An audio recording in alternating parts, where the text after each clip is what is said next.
Welcome back to the Grenadier podcast. Today I speak with Patrick Smith from Harcourts Grenadier Halswell about his first year in real estate. You obviously love this business. Tell me what you love the most about it. Today, an absolute exclusive. Welcome back to the Grenadier podcast, Real Estate Uncovered. Patrick, could you introduce yourself to us? Hi Lisa, Patrick Smith here, working out of the Halswell office for Harcourts Grenadier. Patrick, what drew you to real estate? I tell this story quite a bit, but actually nothing really drew me to real estate. I had never really thought about it as a career. I worked for quite a while in the prison, and at that stage I was loving that job. My wife got pregnant with my son, and a change. We needed a change. Yes. My mother-in-law and my wife were sitting around the dinner table, and they said, "Why don't you give real estate a bit of a go?" And I never really thought it was going to become what it has become. Yes. So we give it a go, and I haven't looked back since. So it was more or less trying to get to a point where I could find a career that was going to suit me, and that's exactly what happened. And going back to prison days, was that shift work? It was, yes. Right. So yeah. you're used to working quite long hours and Yes. different times of the day. So that works well for real estate? It does, yeah, absolutely. I've done quite a lot of night shifts, but I think those early shifts were the ones that stand to me today, because most mornings you're up around 4 o'clock getting ready for a 6 to 2 shift or something like that. So Right. getting up early in the morning is pretty important. Can you share how that first sort of year in real estate went for you? I can. It was really good after probably the first 5 months. Right. My first 5 months in real estate was worrying and quite slow, and just learning the processes and getting my feelers out there into the market. Yes. And I suppose I had those shaky days where I didn't feel like I was kind of going to get anywhere. And then all of a sudden it just clicked. And for the next 6-7 months, it was fantastic. And it's been the same since. Was there a sort of a standout moment in that first year? There were a few. Yeah, there was quite a Good few. or bad?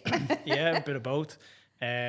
Probably the best one was I had a quite a close friend who he wanted to sell his house, and he gave me the opportunity to sell it for him, and I actually learned quite a lot out of that. And I think from that sale was where everything sort of just started to snowball, if you want to call it that. Yes. So that was probably the standout moment.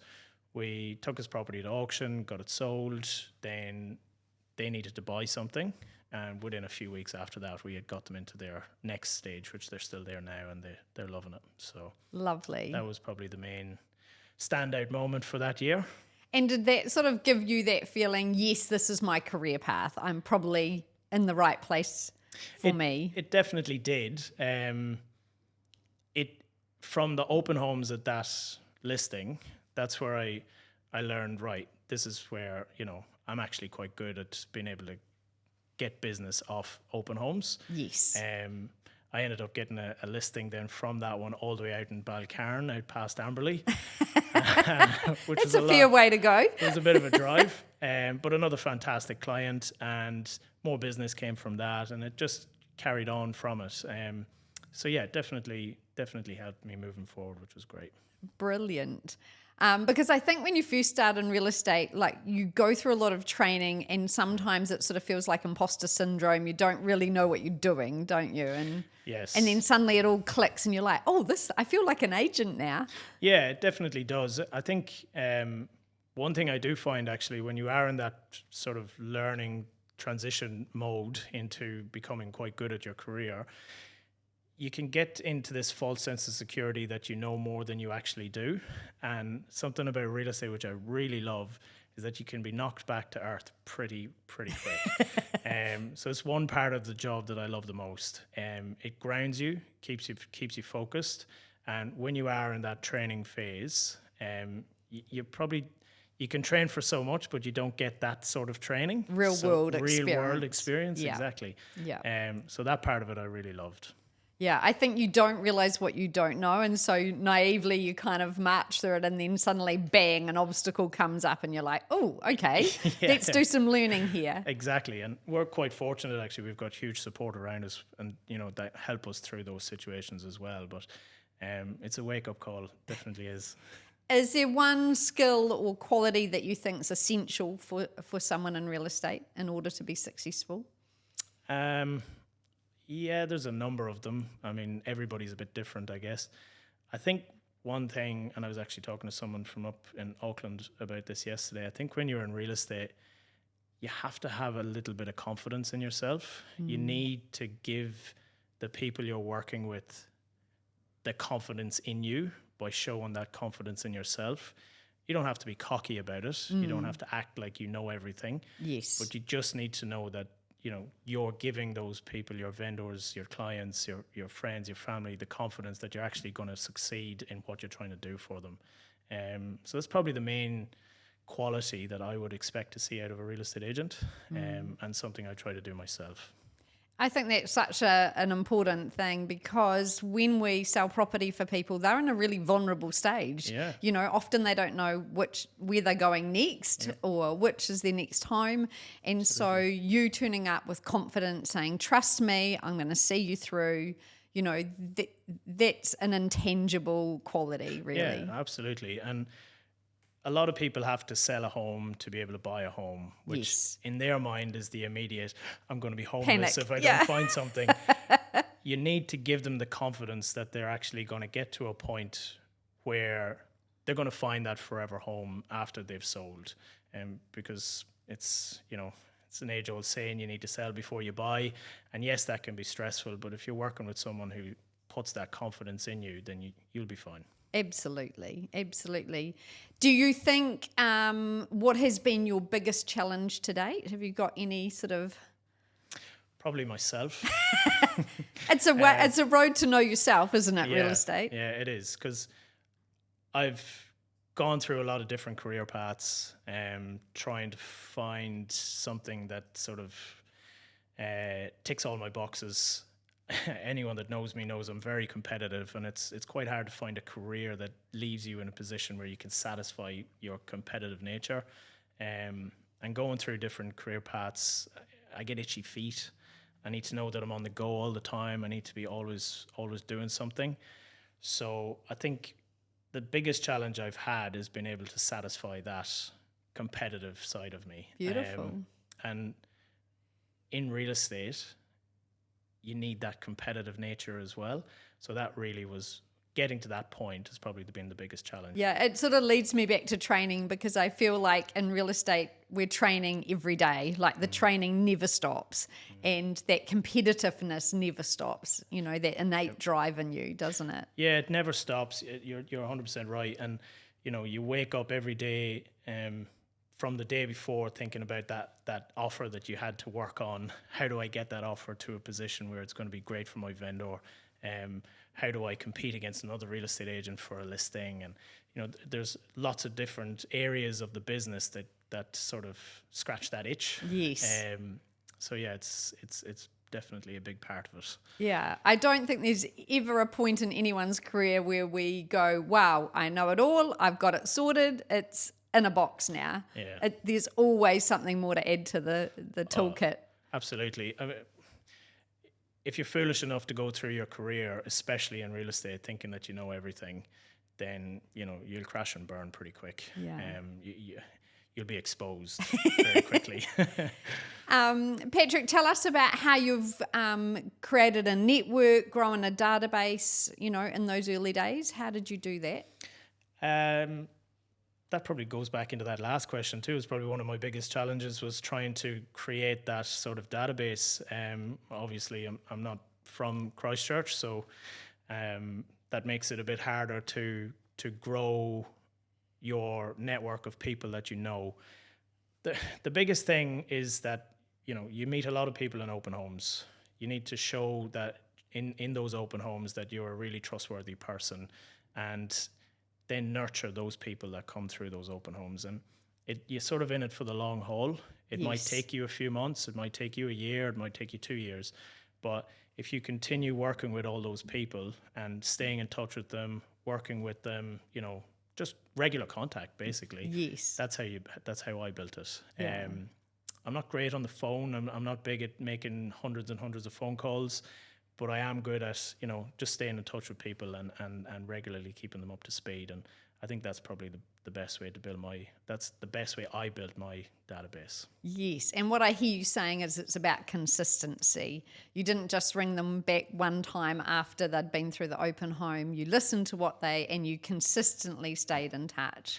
Yeah, absolutely. And it doesn't always have to be a phone call. It can be a quick flick of a text, or, if you know of a property that's come up on the same street as that particular person, you can say, hey, this is just going live, or this is just sold.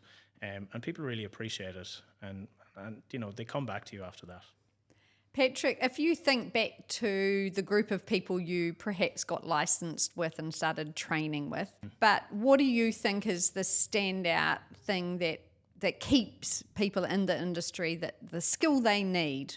Probably the biggest skill you need is to just have determination. Yeah. If you don't have determination, you're probably not going to go very far, because this industry can knock you back. Yes. You have a lot of ups and downs, thankfully more ups than downs, which is great. But if you let those downs get to you and let it knock your confidence, let it knock your determination, then you're really going to struggle. This job creates so many opportunities to become something pretty big. And if you really stick at it and be determined, you'll be fine. I think what you're saying is, mental toughness, your ability to get up every day after you've perhaps had some disappointments, some knockbacks, but also you're playing the long game, right? It's not a get-rich-quick scheme. It's building clients for life. Absolutely. And, I mean, at the end of the day, if you think you're going to get rich quick, that's one of those. Go buy a lotto ticket instead. Exactly. It's that's one of those knockbacks that I was talking about. Yeah. You get brought down to earth pretty quick. You have to work hard. If you're not willing to work hard, truthfully, every career you get into, you have to work hard. But in real estate, it's a 24/7 gig when you're starting out. Yeah. You need to get yourself to a position where you're really showing everybody that you're working hard. And if you're not doing that from the early days, people will see that. It'll stand out. And it'll chase you as well. Yes. So you have to work hard. Yeah. You've got no option. There's no substitute for hard work. Definitely not. Up early, working late. Yep. Yeah. Working late. We're always on. Yeah, burning that midnight oil. Sometimes you don't want to, there's no doubt about it, and you get up in the morning and it's an absolute killer, but you got to do it. And if you're a family person, it makes it all that bit harder. But it makes it all that bit sweeter when you know at the weekend your kids are having the best time, you're providing for a family in the right manner, because you've worked hard.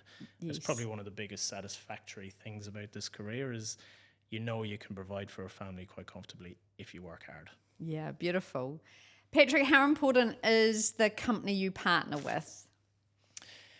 To be honest, it's probably the most important part of it. Yes.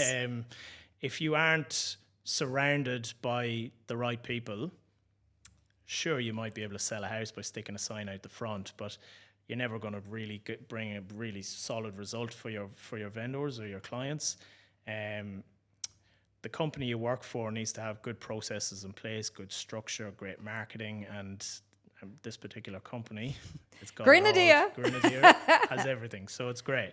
I got asked recently by another company I think they were just trying to feel me out a wee bit, and I sort of said to them, guys, it would be hard for me to kind of go, backwards a little bit. Yes. Because they wouldn't be able to support just as much, so that was quite good.